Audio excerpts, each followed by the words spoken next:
The March 24th, 2014 meeting of the Public Safety Committee will now come to order. Will the clerk please call the roll? Chairman Ansello? Here. Mr. Baroth? Here. Ms. Boyce? Here. Mr. Howland? Here. Mr. John Lightfoot? Here. Mr. Willie Lightfoot? Here. Mr. Michike? Here. Ms. Taylor? Here. Mr. Yolovich? Here. Is there anyone signed up for the public forum? There is not. Okay. Is there anyone present who's not signed up to speak who would like to address the committee? It doesn't look like it. Okay, the next item on the agenda is the approval of minutes. You have the February 24th, 2014 minutes before you.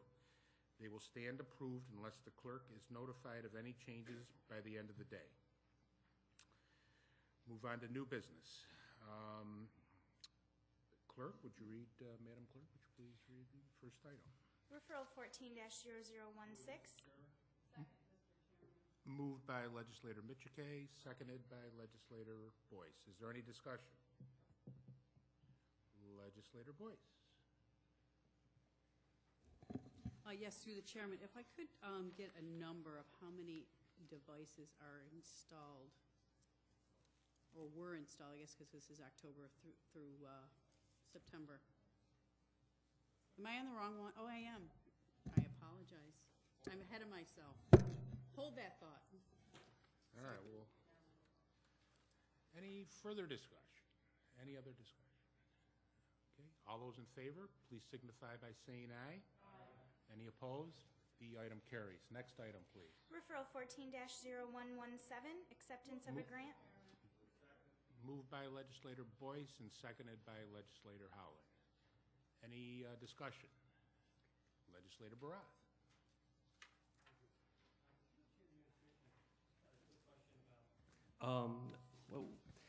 What the nature of the rolling retests were the operator must submit to while the car is being driven. Through the chair, Bob Burns from the Office of Probation. The rolling retest is while the vehicle is in operation after it has been properly started, meaning that there's been no blood alcohol content found on the operator's breath. At a certain point, when the operator is perhaps not expecting it, the system will prompt the operator to blow into the device while operating the vehicle. We recommend that people pull over. To do that, they have a certain number of minutes to retest. If there's alcohol in the system, the car will eventually come to a stop. The lights will flash, the horn will honk, trying to notify a nearby police officer. Thank you. You came across my question, which was would they have the opportunity to pull over, and indeed they do. So thank you very much. Is Legislator Boyce. Through the chair, if I could re-ask my question, since I was ahead of myself. How many interlocking devices were installed between the dates that we see on the said referral? Through the chair, this grant actually pays for every court order for ignition interlock and not specifically for every ignition interlock that's installed on the vehicle. So I don't have the exact number of actual installations. What we know are the number of orders that the judge provides us, and that's the 1,600 orders that the state of New York estimates we will receive during this time period. All of the orders don't carry through with an actual installation. So a follow-up question. So if a judge orders an installation and we don't actually know what the actual installations are, is what you're telling me. So what would happen at that time? Through the chair.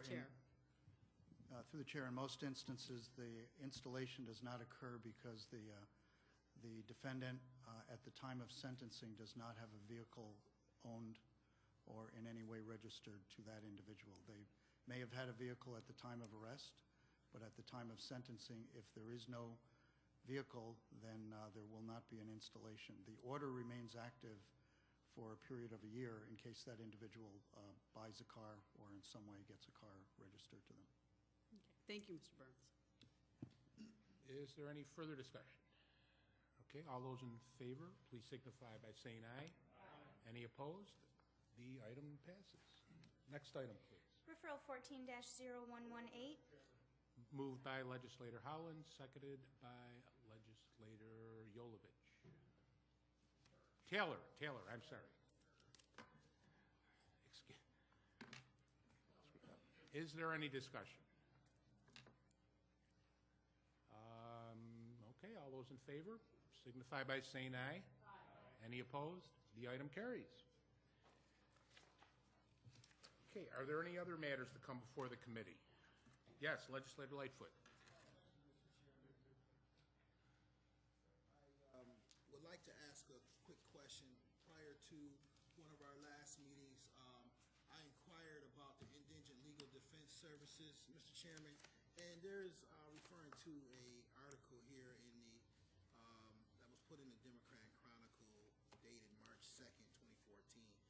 It says that that the county is going to abandon its early idea of which request for proposals, instead of looking at a different approach for cost savings.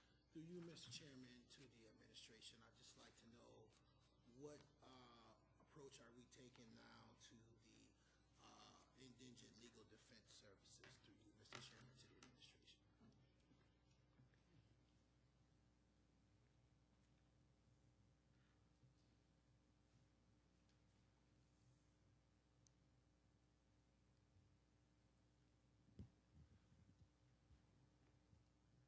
I'm not entirely familiar with the article that you cited from, was it March 3rd?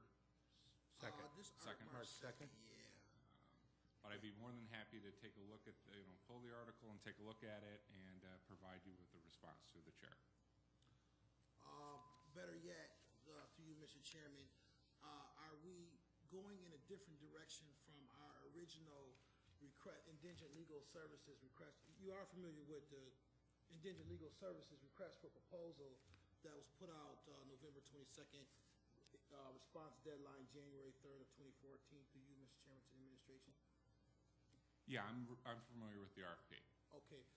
Were there any, through you, Mr. Chairman, to the administration, were there any people that responded to this request for proposal?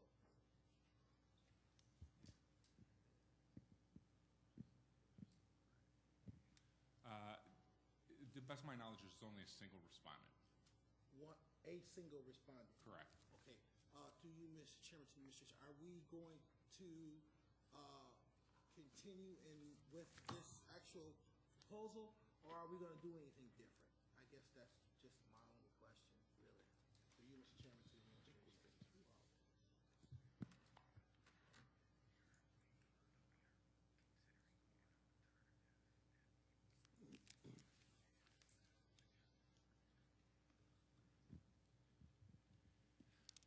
Through you, Mr. Chairman, at this point, we haven't abandoned the RFP or the process that was commenced with it.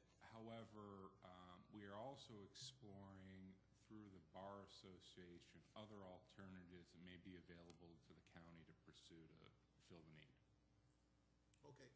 Through you, Mr. Chairman, to Mr. I'll make sure you get this copy here that I have, and that will be helpful if you do at least kind of shed some light on what was presented in this article, and if there's any changes to any direction that we're going to, through you, Mr. Chairman, to the administration, I'd like for this body to be notified of those changes from what we've been told the direction we're going on is this particular document, the indigent RFP for Indigent Legal Services. So, this is all that we have as the direction that we're currently going into for this particular service. So if we're going any other way, it'd be nice if we were notified and kept informed on what we're actually doing here. Through you, Mr. Chairman, to the administration. Through you, Mr. Chairman, we'll be more than happy to do that. Thank you. Thank you. Any other matters? Okay, there being no other matters, the March 24th, 2014 meeting of the Public Safety Committee stands adjourned. The next meeting to the Public Safety Committee will be on Monday, April 21st at 5:30. Thank you.